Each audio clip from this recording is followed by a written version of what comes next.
আসসালামু আলাইকুম বন্ধুরা। আমি একজন অসুস্থ ব্যক্তিকে তার বাড়িতে দেখার জন্য যাচ্ছি। তার সমস্যাটা হলো সে অনেক হতদরিদ্র লোক। সে মূলত গাছ কাটার কাজ করত। সে গাছে উঠে কাজ করার সময় গাছ থেকে পড়ে পায়ের হাড় এবং মাজার হাড় ভেঙে গিয়েছে। আমি এই কথাটা শোনার পর আমি তাকে দেখতে গিয়েছিলাম। তখন গিয়ে তাকে চাউল ডাউল এবং অনেকটা বাজার করে দিয়েছিলাম আমার সাধ্য অনুযায়ী। এবং তারপরে একদিনকে গিয়েছিলাম, তখনও আমি আমার সাধ্য অনুযায়ী বাজার করে দিয়েছিলাম। আমি আজ আবার যাচ্ছি এই ঈদের সময় তাকে কিছুটা সাহায্য করতে। আমার সাধ্য অনুযায়ী আমি কিছুটা বাজার নিয়েছি, তাকে এগুলো দিয়ে আমি কিছুটা হলেও সাহায্য করব। এর আগে যখন গিয়েছিলাম তখন আমি দেখেছিলাম যে তাদের পরিবারে সদস্য সংখ্যা 6 জন। তাদের 5টি ছেলে মেয়ে, 4টি মেয়ে এবং 1টি ছেলে। তাদের বাড়িঘর দেখলে আপনিও অনেক কষ্ট লাগবে। একটি ঘরের ভিতরে গরু ছাগল সব কিছু নিয়ে এবং তারা সহ একটি ঘরের ভিতরে বাস করে।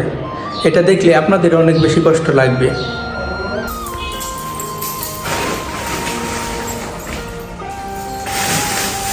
দিয়েছি আলু, পেঁয়াজ, চিনি, একটা লম্বা সেমাই, একটা লাচ্ছা সেমাই, রসুন, জিরা, একটা সাবান, আদা,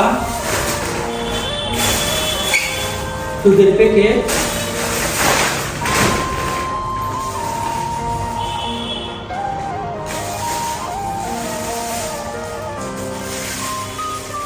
এবং একটি মুরগি।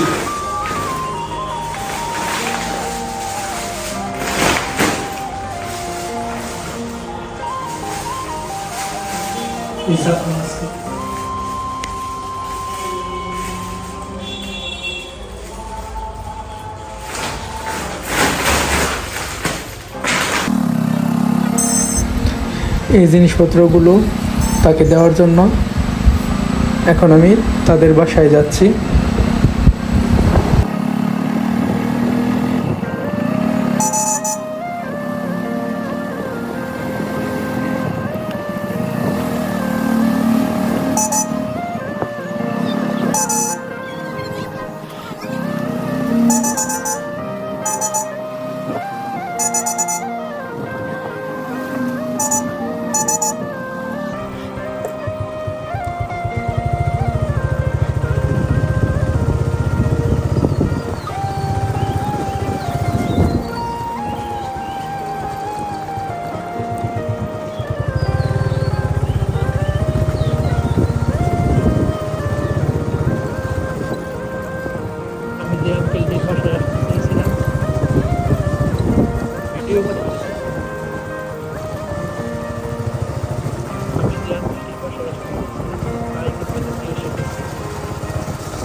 প্রায় আমি তাদের বাড়ির কাছাকাছি এসে গেছি। আপনারা দেখলে খেয়াল করবেন, তাদের ছেলে মেয়ে যদি বাসায় থাকে দেখবেন এগুলো দেখার পর তারা কতটা খুশি হয়। আর কিছুটা রাস্তা আছে।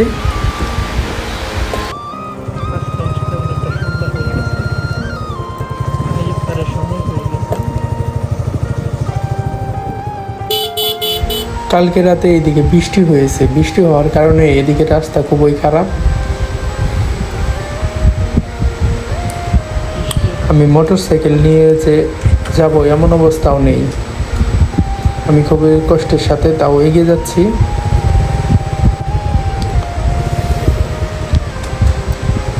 কিছু দূর আর একটু গেলেই সেই লোকটির বাসা, মানে সেই আঙ্কেলটির।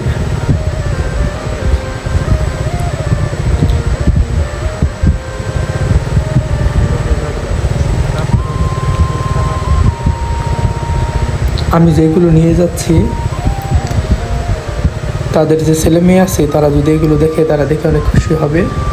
কারণ এর আগে আমি যখন নিয়ে গেছিলাম তারা এই সব দিকে অনেক বেশি খুশি হয়েছিল।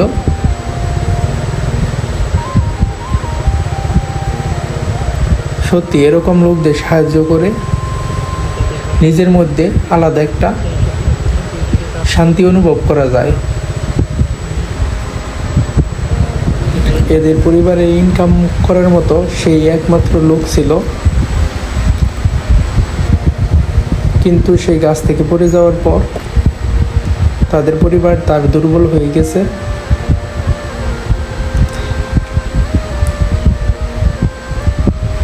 আমার যদি সেই রকম সামর্থ্য থাকতো, আমি তাদেরকে আরও অনেকটা সাহায্য করতাম।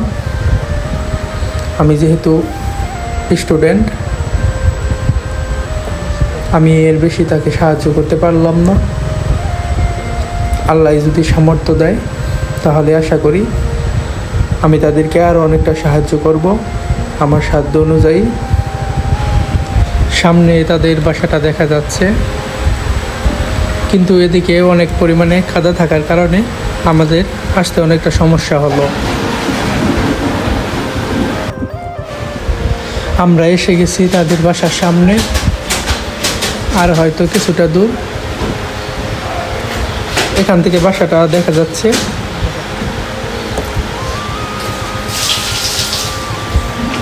এদিকে রাস্তাটা আসলে খুবই খারাপ। আজকে বৃষ্টি হওয়ার কারণে কিছু কিছু জায়গায় পানি আটকে গেছে। এদিকে এগিয়ে যেতে আমার অনেক সমস্যা হচ্ছে।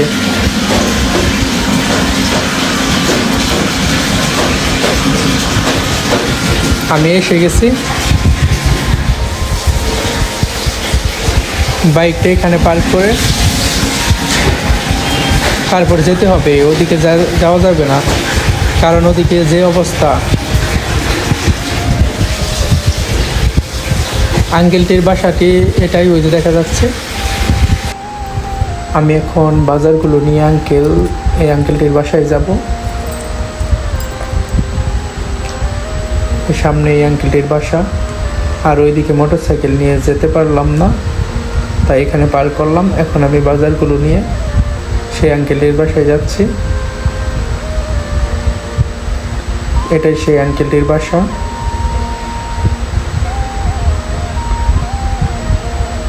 আমি আপনাদেরকে দেখাচ্ছি আঙ্কেলটির বাসার কি একটা অবস্থা।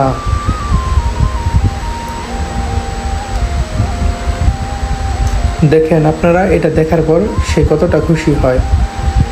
ওই আন্টিটি, ওই আঙ্কেলটির বউ। এটা হলো তাদের ঘর। ঘরে মনে হয় কেউ নেই। ওই যে আন্টিটি রান্না করছে, দেখেন এগুলো হাতে পাওয়ার পর সে কতটা খুশি হয়।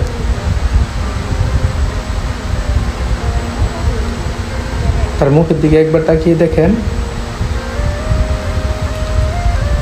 আমি এখন তাদের ঘরটি আপনাদেরকে দেখাচ্ছি।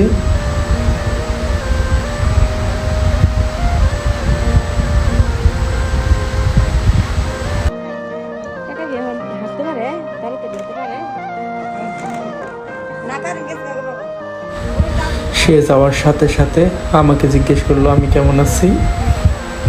তারপর সে তার ভাঙা বাউটা আমাকে দেখাচ্ছে।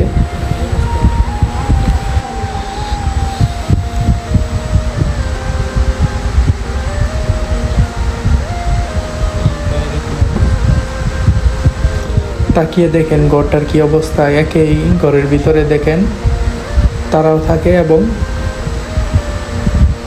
পাশে ছাগল এবং গরু নিয়ে তারা বসবাস করে। এরকম ঘরে কি আসলে থাকা যায়?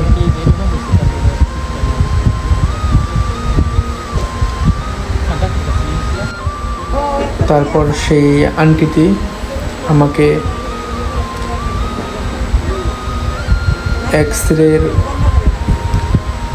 দেখাচ্ছে কোন জায়গায় ভেঙে গিয়েছে। এর আগে একবার দেখিয়েছিল, আপনাদেরকে আমি দেখাচ্ছি।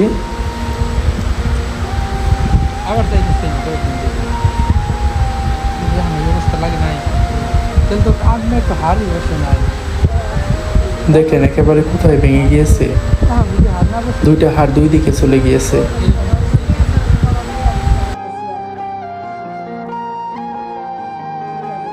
ডাক্তারের মধ্যে একটা করে না কোন ডাক্তার নাম্বার দিন দিয়ে একটা আর কলে সাইডের সময় আপনার কাছে করলাম ডাক্তার লাগে একশো টাকা করে সব অপারেশন করলাম তো এটা মনে করে দিয়ে ঠিক করলাম করে দিয়ে রানি করলাম ডাক্তারের কারণে পরামর্শ করলাম বললো যে এমনি হাড় এটা কেটে ফেলাই দিল মানে বান্দা পিঠের হাড় যাচ্ছে না পিঠের হাড় দিয়া তারপরে অপারেশন করলাম। এখন যদি এটা প্রথমে ঠিক না করেন তাহলে এটা ঠিক হবে না তো।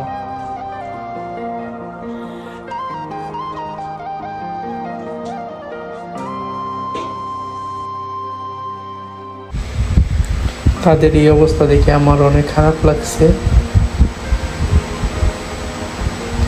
আমার যদি তেমন সামর্থ্য থাকতো আমিও তাদেরকে অনেক কিছু করে দিতাম।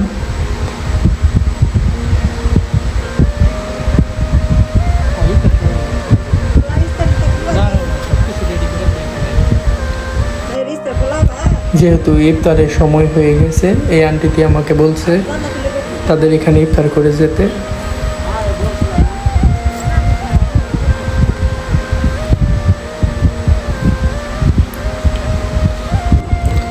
হ্যাঁ, এখনো 10 থেকে 12 মিনিট সময় আছে, মোটামুটি আমি রাস্তায় গিয়ে ইফতার করতে পারবো। আর বেশি সময় নেই ইফতারের, তাই আজকে আপনাদেরকে আমি সম্পূর্ণটা ভালোভাবে দেখাতে পারলাম না। আশা করি সামনের ভিডিওতে আবার যদি কখনো এখানে যাই তাহলে তাদেরকে সাহায্য করার জন্য আমি তাদের পুরোটা ভিডিও করে আপনাদেরকে দেখাবো।